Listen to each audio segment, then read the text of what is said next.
नमस्कार दोस्तों, स्वागत है आप सभी का आपके अपने चैनल द रिटेल इन्वेस्टर में।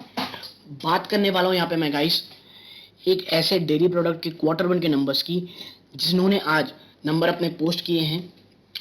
कैसे रहे नंबर और आप कह सकते हैं क्या इन्फ्लेशन महंगाई का असर इनकी बैलेंस शीट में, इनके बॉटम लाइन में देखने मिल रहा है। सेल्स के नंबर कैसे रहे हैं और अभी जो क्वार्टर जून क्वार्टर गया है दोस्तों, उस समय आप कह सकते हैं ये कंपनियां काफ़ी शानदार अपने नंबर पेश करती हैं। इनका आप कह सकते हैं एक पीक सीजन रहता है। किस प्रकार के रिजल्ट रहे और यदि अगर रिजल्ट खराब हैं तो क्या करना चाहिए, इन तमाम चीज़ों में चर्चा होगी दोस्तों। वीडियो को प्लीज़ अंत तक देखिएगा और काफ़ी सारी चीज़ें आपको इसमें जानने को मिलेंगी। लेकिन आगे बढ़ने से पहले अगर आप इस चैनल में पहली बार आए हैं प्लीज़ सब्सक्राइब का बटन दबा दें। वीडियो अच्छी लगती हो लाइक ज़रूर कीजिएगा। विदाउट वेस्टिंग टाइम मैं आपको सीधा ले चलता हूं दोस्तों रिजल्ट की तरफ। तो देखिए आपको जैसे दिख रहा होगा मिलियंस में रिजल्ट है, तो हमें एक पॉइंट इधर रह करके काम करना पड़ेगा। ठीक है दोस्तों, आप देखिए रेवेन्यू फ्रॉम ऑपरेशन, जब आप देखेंगे रेवेन्यू फ्रॉम ऑपरेशन आप कह लीजिए एक पॉइंट इधर कर लिए 814.7 करोड़ रुपीस की आप कह लीजिए रेवेन्यू फ्रॉम ऑपरेशन में है, जो पिछले क्वार्टर में दोस्तों 6,687 करोड़ थी दोस्तों। ठीक है, क्योंकि यहाँ एक पॉइंट ऐसा है तो देखिए 814 करोड़ इस बार और उससे पहले 867 687, यानी क्वार्टर ऑन क्वार्टर में जबरदस्त इंप्रूवमेंट। ठीक है, एक साल पहले इसी क्वार्टर में आप कह लीजिए 637 करोड़ रही है, यानी ईयर ऑन बेसिस शानदार इंप्रूवमेंट। अदर इनकम की बात करूं तो आप कह लीजिए एक पॉइंट उधर ले 2.7 करोड़ रुपीस आप कह सकते हैं 2.8 करोड़ की थी, जो पिछले क्वार्टर में 2.1 करोड़ रही। और जब इन दोनों को जोड़ लेंगे ना दोस्तों टोटल इनकम, तो आप ये रहेगी दोस्तों 817.4 करोड़ रुपीस। ठीक है, कितना 817.4 करोड़ रुपए। ठीक है, और उससे पहले अगर आप देखेंगे 689 करोड़ थी, यानी टोटल इनकम और रेवेन्यू फ्रॉम जो रेवेन्यू आई है वो बहुत अच्छी है दोस्तों। लगभग मोर और लेस आप कह सकते हैं 200 करोड़ के आसपास का, 150 करोड़ के आसपास का इंप्रूवमेंट है दोस्तों। लेकिन प्रॉब्लम इस चीज़ की दोस्तों, प्रॉब्लम ये है कि खर्चे जो है ना वो बहुत ज़्यादा होने वाले हैं इतने ज़्यादा इन्फ्लेशनरी माहौल में।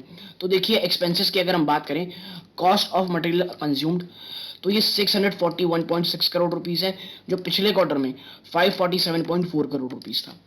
ठीक है, यानी आप देखिए क्वार्टर ऑन क्वार्टर बेस में आपको जंप देखने को मिल रहा है 547 करोड़ से बढ़कर के 641 करोड़। बात करूं एम्प्लॉय बेनिफिट एक्सपेंसेस की, ठीक है, क्या एम्प्लॉय बेनिफिट एक्सपेंसेस की, तो ये इस बार 49.2 करोड़ रहे हैं, जो पिछली क्वार्टर में 40.2 करोड़ थी। सादा सादा यहाँ पे दोस्तों 20% का जंप है एम्प्लॉयमेंट एक्सपेंसेस में। ठीक है, बात करूं इम्पेयरमेंट लॉसेस की, तो पिछली बार दोस्तों क्वार्टर में 4.24 करोड़ था, इस बार कुछ नहीं है, विच इज गुड।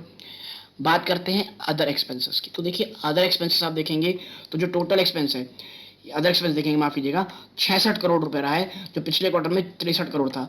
यानी आप कह सकते हैं यहाँ पे भी आप कह सकते हैं 57% की इंप्रूवमेंट है, जंप है दोस्तों, इंप्रूवमेंट तो नहीं बोलना चाहिए।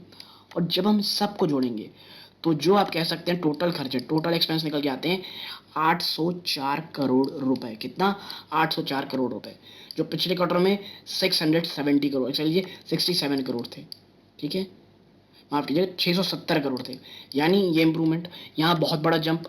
और देखिए यही जंप है, ठीक है, जो ये पूरी जो रेवेन्यू में बढ़ोतरी हुई थी, आप देखिए जो आपको देखा है इसमें जो बढ़ोतरी हुई थी, ये जो बढ़ोतरी थी इसे ख़त्म कर देती है। ठीक है, और जब हम इन सब को देखेंगे और देखिए सबसे बड़ा घाटा जो हुआ है ना दोस्तों एक्सपेंसेस में, एक से लगभग 109 करोड़ का, वो यहाँ हुआ है इन फिनिश गुड और इन्वेंटरीज में। ये 109 करोड़ रुपए का कह लीजिए ये प्लस में थे, यहाँ सीधा सीधा 158 हो गए, निगेटिव हो गए। और ये चीज़ बहुत ज़्यादा परेशान की स्टॉक, और यही कारण है कि आपको इसमें गिरावट देखने को मिल रही है। ठीक है, और उस इन्वेंट्री इशूज़ के कारण जो प्रॉफिट बिफोर एक्सेप्शनल आइटम है ये केवल 13 करोड़ रहता है दोस्तों। ठीक है, जो पिछले क्वार्टर में 19 करोड़ था। ठीक है, यानी यहाँ गिरावट मिलियंस में है। तो अब अगर मैं बात करूँ आप कह लीजिए टोटल कॉम्प्रिहेंसिव इनकम की, ठीक है, किसकी, टोटल कॉम्प्रिहेंसिव इनकम की, किस चीज़ की, टोटल कॉम्प्रिहेंसिव इनकम की फॉर द पीरियड, तो ये रहता है 9.8 करोड़ रुपीज़। ठीक है, जो पिछले क्वार्टर में ये 14.7 करोड़ था, यानी आप कह सकते हैं 5% के आसपास का, 5 to 7% के आसपास का आपको गिरावट देखने को मिल रही है। और ये दोस्तों मैं बताऊं आपको सिर्फ और सिर्फ किस रीजन के कारण है, इन्वेंट्रीज के कारण। और आप देखिए, जो अगर मैं आपसे बात करूं ईपीएस की, तो देखिए इस बार 2.12 है, जो पिछले क्वार्टर में 3.12 था, यानी उतनी बड़ी गिरावट नहीं है दोस्तों। और क्यों नहीं है, ये हमें साफ साफ देखने को मिल रहा है इन्वेंट्रीज कारण, वरना रेवेन्यू फ्रॉम ऑपरेशन काफ़ी काफ़ी ज़्यादा अच्छे हुए हैं। और देखिए इस रेवेन्यू के क्वार्टर को लेकर के मैंने आपको इसीलिए कहा था कि जो हेरिटेज फूड है ये मेरी लाइन पे तो है, लेकिन मुझे लगता है थोड़ी बहुत गिरावट होगी। और मुझे ये लग रहा है ये स्टॉक एक बार आपको 250 के आसपास को ज़रूर टच करा के आसपास आएगा, अगर बड़ी गिरावट होती है तो। बाकी काफ़ी चीज़ें मुझे लगता है इसके स्टॉक में ऑलरेडी प्राइस इन हो चुकी थी, इसके स्टॉक में जो आप गिरावट देख रहे थे ऑलरेडी प्राइस इन हो चुकी थी। अब मुझे लगता है ये स्टॉक उतनी ज़्यादा गिरावट नहीं दिखाएगा, लेकिन हाँ अगर दिखाता भी है तो भी I am very much bullish on the stock. Reason क्या है, क्योंकि देखिए रेवेन्यू फ्रॉम ऑपरेशन जो था ना वो काफ़ी अच्छा आया है दोस्तों, चाहे आप ईयर ऑन ईयर देखें, क्वार्टर ऑन क्वार्टर देखें। इन्वेंट्री के कारण आपको इस पर गिरावट देखने को मिलेगी। और हेरिटेज फूड में हमेशा कहा हूँ ये मेरे बहुत लंबे लॉन्ग टर्म पोर्टफोलियो का हिस्सा थे। और जो ये रिजल्ट इस बार दिखाएं, मुझे इस बात की कोई भी आशंका नहीं है कि रिजल्ट खराब नहीं है दोस्तों, खराब है दोस्तों, ठीक है। क्योंकि देखिए अगर मैं सेगमेंट वाइज भी जाऊँ ना स्टॉक के ऊपर, तो आप ज़रा इसके सेगमेंट वाइज रेवेन्यूज देखें तो आप पाएंगे कि जो डेयरी का बिजनेस है वो इस बार रहा है 814 करोड़, और जो पिछले क्वार्टर में 687 करोड़ था, यानी अच्छी खासी जंप है। रिन्यूएबल एनर्जी ये 2.4 करोड़, जो पिछले क्वार्टर में 1.6 करोड़ थी। और इन सब को मिलाएंगे तो आप देखिए टोटल कितना आता है 816 करोड़, जो पिछले क्वार्टर में 689.1 करोड़ था। यानी जो इनका डेयरी बिजनेस है वो काफ़ी काफ़ी हद तक अच्छा काम कर रहा है दोस्तों, ठीक है। और इसीलिए मैं कह रहा हूँ दोस्तों ये जो रिजल्ट हैं अच्छे हैं, मानता हूँ गिरावट है, और ये आप कह लीजिए ईयर ऑन ईयर क्वार्टर पर दोनों में गिरावट है, लेकिन लॉन्ग टर्म में स्टॉक पे मुझे कोई प्रॉब्लम नहीं दिखती।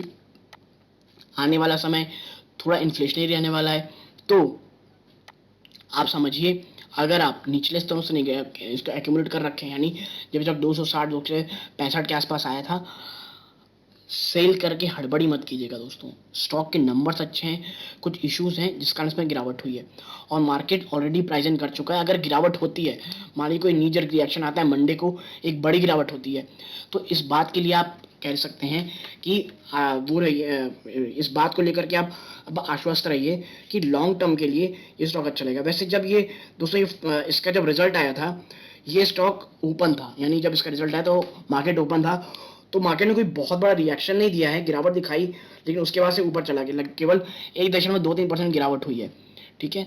तो मैं बस यही कहूँगा लॉन्ग टर्म के निवेशक हैं बने रहिएगा, गिरावट हो लेकिन हड़बड़ा के बहुत बड़ा निवेश मत कीजिएगा। स्टॉक लॉन्ग टर्म का है, मैं अभी भी अपने इस स्टॉक में पूरी तरह से आश्वस्त हूँ, लेकिन मैं बहुत लॉन्ग टर्म के लिए ले रखा हूँ, तो आराम से एक्यूमुलेट करूँगा। तो यदि आपको ये एनालिसिस पसंद आई हो प्लीज़ वीडियो को लाइक कीजिए, चैनल पहली बार आए हैं सब्सक्राइब जरूर कीजिएगा। यहाँ तक जुड़े रहने के लिए धन्यवाद। ये इस वीडियो का अंत है। जय हिंद दोस्तों।